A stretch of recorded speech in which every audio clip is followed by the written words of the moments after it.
দুই ধাপে পেছানো হয়েছে প্রভাস দীপিকার আসন্ন চলচ্চিত্র কালকি 2898 এডির মুক্তি। অবশেষে প্রেক্ষাগৃহে আসতে চলেছে এই বছরের সবচেয়ে প্রতীকীয় সিনেমাটি। সোমবার 10 জুন প্রকাশ্যে এসেছে সিনেমাটির ট্রেলার। নাগর সেনের এই সাইফাই সিনেমাটির মার্কাটারি অ্যাকশনের ঝলক দেখেই চোখ কপালে উঠেছে ভক্তদের। ট্রেলারের শুরুতেই দেখা মেলে কাশীর, যা পৃথিবীর প্রথম এবং শেষ শহর হিসেবে বর্ণিত। দুষ্টু শাসক শাশ্বত চট্টোপাধ্যায় শহর জুড়ে ধ্বংসাত্মক চালাচ্ছে। তার নাগপাশ থেকে জনতা উদ্ধারের জন্য ঈশ্বরের পৃথিবীতে আসা কার্যত নিশ্চিত। অশ্বত্থামারূপী অমিতাভের ভবিষ্যৎবাণী, দীপিকা অর্থাৎ পদ্মার গর্ভেই জন্ম নেবেন ঈশ্বর। তাই খলনায়ক শাশ্বত ও তার সেনাদল পদ্মা এবং তার গর্ভস্থ সন্তানকে হত্যা করতে উদ্যোগী। অন্যদিকে তাকে রক্ষার জিম্মায় অশ্বত্থামা। ট্রেলারে দেখা যাচ্ছে সিনেমাটিতে ভৈরবা চরিত্রে অভিনয় করছেন প্রভাস।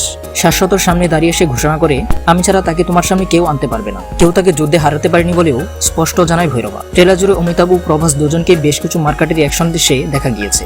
সিনেমাটিতে শ্রীকৃষ্ণের শেষ অবতার কালকির চরিত্রে অভিনয় করছেন প্রভাস। তবে বাঙালি সিনেমা প্রেমীদের জন্য সবচেয়ে বড় প্রাপ্তি অন্যতম প্রধান চরিত্রে শাশ্বত চট্টোপাধ্যায়ের উপস্থিতি। হিন্দু পৌরাণিক কাহিনীর প্রেক্ষাপটে সাজানো কালকির ট্রেলারের শেষে টাকমাথার এক ব্যক্তিকে নতুন যুগের ঘোষণা করতে দেখা যায়। তিনি আর কেউ নন, তিনি হলেন দক্ষিণী সুপারস্টার কমল হাসান। প্রস্থেরিক মেকআপে একদম অচেনা অবতারে সিনেমাটিতে ধরা দেবেন কমল হাসান। কালকি 2898 এডি মুক্তি পাবে 27 জুন। সিনেমাটির হিন্দি ভার্সনে প্রভাসের হয়ে কণ্ঠ দিয়েছেন শরৎ কেলকার। আর ট্রেলার মুক্তির পর কালকি ঘিরে দর্শক উন্মাদনা এখন তুঙ্গে।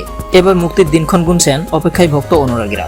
বন্ধুরা, এমন সব এন্টারটেইনমেন্ট নিউজ জানতে আমাদের এই চ্যানেলটি সাবস্ক্রাইব করে পাশে থাকো।